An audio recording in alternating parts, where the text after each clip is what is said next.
اعوذ باللہ من الشیطان الرجیم بسم اللہ الرحمن الرحیم رب اشرح لی صدری ویسر لی امری واحلل عقدۃ من لسانی یفقہوا قولی۔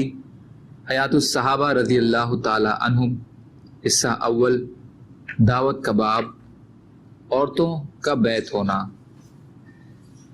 حضرت فاطمہ بنت عتبہ بن ربیعہ بن عبد الشمس فرماتی ہیں کہ ان کو اور ہند بنت عتبہ کو لے کر ابو حذیفہ بن عتبہ حضور صلی اللہ علیہ وسلم کی خدمت میں حاضر ہوئے تاکہ یہ حضور صلی اللہ علیہ وسلم سے بیعت ہو جائیں۔ آپ ہم سے عہد لینے لگے اور بیعت کی پابندیاں بتانے لگے۔ میں نے آپ کی خدمت میں عرض کیا، اے میرے چچیرے بھائی، کیا آپ نے اپنی قوم میں ان عیبوں اور برائیوں میں سے کوئی چیز دیکھی ہے؟ حضرت ابو حذیفہ نے کہا، ارے حضور صلی اللہ علیہ وسلم سے بیعت ہو جاؤ، کیونکہ انہی لفظوں سے لوگ بیعت ہوتے ہیں اور یہی پابندیاں بتائی جاتی ہیں۔ حضرت ہند نے کہا، میں تو چوری نہ کرنے پر آپ سے بیعت نہیں ہوتی ہوں، کیونکہ میں اپنے شوہر کے مال میں سے چوری کرتی ہوں۔ حضور صلی اللہ علیہ وسلم نے اپنا ہاتھ پیچھے ہٹا لیا اور انہوں نے بھی اپنا ہاتھ پیچھے کر لیا، یہاں تک کہ حضور صلی اللہ علیہ وسلم نے آدمی بھیج کر ابو سفیان کو بلایا اور ابو سفیان سے فرمایا کہ تم اسے اپنے مال میں سے لے لینے کی اجازت دے دو۔ حضرت ابو سفیان رضی اللہ عنہ نے کہا کہ تر و تازہ کھانے پینے کی چیزوں کی تو اجازت ہے، البتہ سوکھی چیزیں جیسے درہم، دینار، کپڑے وغیرہ کی اجازت نہیں ہے، اور نہ ہی کسی نعمت کی۔ چنانچہ ہم آپ سے بیعت ہو گئیں۔ پھر حضرت فاطمہ نے کہا، آپ کے خیمے سے زیادہ ناپسندیدہ کوئی خیمہ نہیں تھا، اور اس سے زیادہ کوئی بات پسند نہیں تھی کہ اس خیمے کو اور اس خیمے کے اندر جو کچھ ہے اس سب کو اللہ تباہ کر دے، اور اللہ کی قسم اب سب سے زیادہ آپ کے قبے کے بارے میں یہ بات پسند ہے کہ اللہ اسے آباد کرے اور اس میں برکت دے۔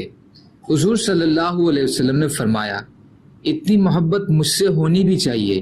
اللہ کی قسم تم میں سے ہر آدمی تبھی کامل ایمان والا ہوگا جبکہ میں اس کو اس کی اولاد اور والد سے زیادہ محبوب ہو جاؤں۔ حاکم حصہ 2 پیج نمبر 486 کی حدیث۔ حضرت عائشہ رضی اللہ تعالی عنہا فرماتی ہیں کہ حضرت ہند بنت عتبہ بن ربیعہ رضی اللہ تعالی عنہا حضور صلی اللہ علیہ وسلم کی خدمت میں بیعت ہونے کے لیے آئیں۔ آپ نے ان کے دونوں ہاتھوں کو دیکھا تو فرمایا، جاؤ اور مہندی لگا کر اپنے دونوں ہاتھوں کو بدل کر آؤ۔ تب وہ گئیں اور مہندی لگا کر اپنے ہاتھوں کو بدل کر حضور صلی اللہ علیہ وسلم کی خدمت میں حاضر ہوئیں۔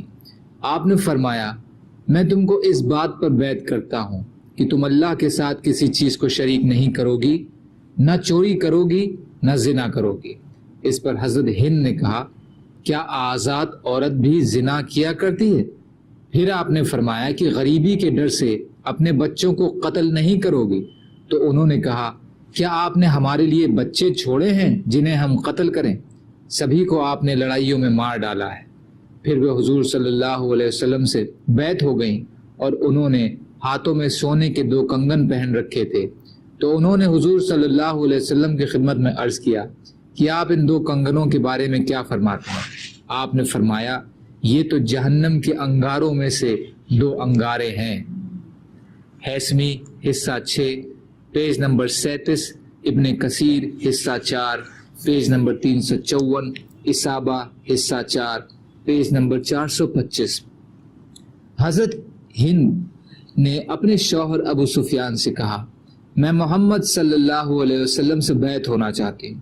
ابو سفیان نے کہا، میں نے تو اب تک یہ دیکھا ہے کہ تم ہمیشہ سے محمد کی بات صلی اللہ علیہ وسلم کا انکار کرتی رہی ہو۔ انہوں نے کہا، ہاں، اللہ کی قسم تمہاری یہ بات ٹھیک ہے، لیکن اللہ کی قسم آج رات سے پہلے میں نے اس مسجد میں اللہ کی اتنی عبادت ہوتے ہوئے نہیں دیکھی۔ اللہ کی قسم مسلمانوں نے ساری رات نمازیں پڑھتے ہوئے قیام، رکوع اور سجدے میں گزاری ہیں۔ حضرت ابو سفیان رضی اللہ عنہ نے کہا، تم تو اسلام کے خلاف بہت سے کام کر چکی ہو، اس لیے تم اپنے ساتھ اپنی قوم کے کسی آدمی کو لے کر جاؤ۔ پھر وہ حضرت عمر کے پاس گئیں اور حضرت عمر ان کے ساتھ گئے اور ان کے لیے حضور صلی اللہ علیہ وسلم سے داخلے کی اجازت مانگی۔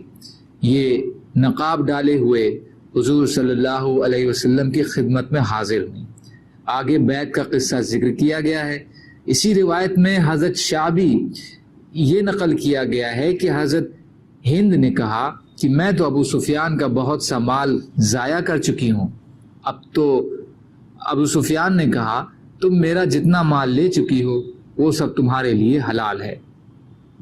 ابن مندہ ابن جریر نے حضرت ابن عباس سے اسی حدیث کو تفصیل سے بیان کیا ہے۔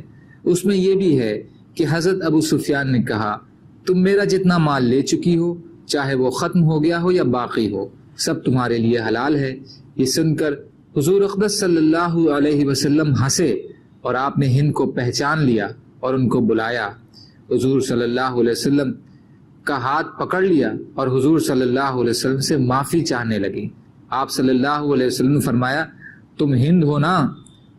حضرت ہند نے کہا پچھلی زندگی میں جو ہو چکا اللہ اسے معاف کرے۔ حضور صلی اللہ علیہ وسلم نے ان سے توجہ ہٹا کر باقی عورتوں کی طرف متوجہ ہو کر کہا کہ وہ زنا نہیں کریں گی، تو حضرت ہند نے کہا کیا کوئی شریف عورت بھی زنا کیا کرتی ہے؟ آپ نے فرمایا نہیں، اللہ کی قسم شریف عورتیں زنا نہیں کیا کرتی۔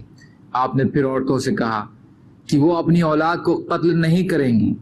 حضرت ہند نے کہا آپ نے ہی تو ان کو بدر کی لڑائی کے دن قتل کیا ہے، اب آپ جانیں اور وہ جانیں۔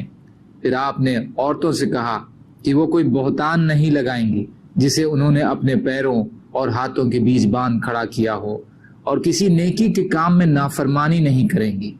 آپ نے ان عورتوں کو نوحہ کرنے سے منع کیا۔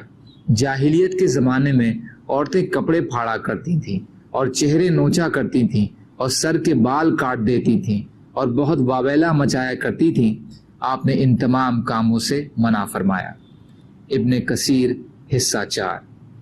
حضرت اسید بن ابی اسید براد حضور صلی اللہ علیہ وسلم بیعت ہونے والی عورتوں میں سے ایک عورت سے نقل کرتے ہیں کہ انہوں نے کہا کہ ہم سے حضور صلی اللہ علیہ وسلم نے جن باتوں کا عہد لیا ان میں یہ باتیں بھی تھیں کہ ہم کسی نیکی کے کام میں حضور صلی اللہ علیہ وسلم کی نافرمانی نہیں کریں گی، اور چہرہ نہیں نوچیں گی، بالوں کو نہیں بکھیریں گی، گریبان نہیں پھاڑیں گی اور واویلا نہیں کریں گی۔